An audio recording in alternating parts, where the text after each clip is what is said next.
Shedon sebanyak 14 karateka asal Aceh dipastikan akan bertarung pada kejuaraan nasional atau kejurnas dalam rangka memperebutkan Piala Ketua Umum PB Forki. Kejurnas yang juga menjadi ajang seleksi untuk tim nasional ini akan berlangsung di Padang, Sumatera Barat pada 3-6 Oktober 2022.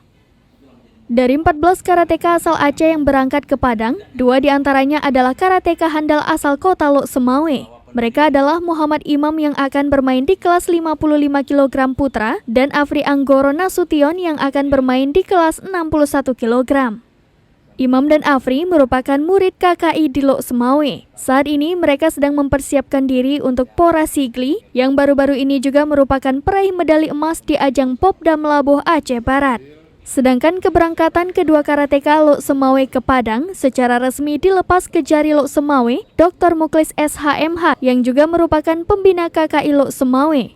Pelepasan berlangsung di kantor Kejari Lok Semawe pada Rabu 28 September 2022. Kejari Lok Semawe Dr. Muklis SHMH awalnya mengakui kalau Imam dan Afri selama ini telah mampu meraih prestasi yang gemilang di setiap event. Dia sangat mengharapkan agar pada kejurnas kali ini, keduanya juga mampu meraih prestasi. Atlet karate Kota Lok Semawe akan mewakili Aceh ke ajang kejurnas Forki di Padang.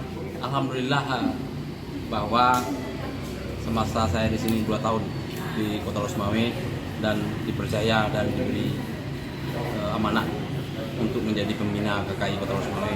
2 orang atlet ini, dan sebenarnya di KKI itu banyak atlet-atlet yang cukup berprestasi baik di Kota Lok Semawe maupun Provinsi Aceh. Terhadap 2 atlet ini yang kita kirim untuk kejuaraan nasional di Padang, saya berharap dua-duanya menunjukkan prestasi terbaiknya dan keteladanannya sebagai seorang karate.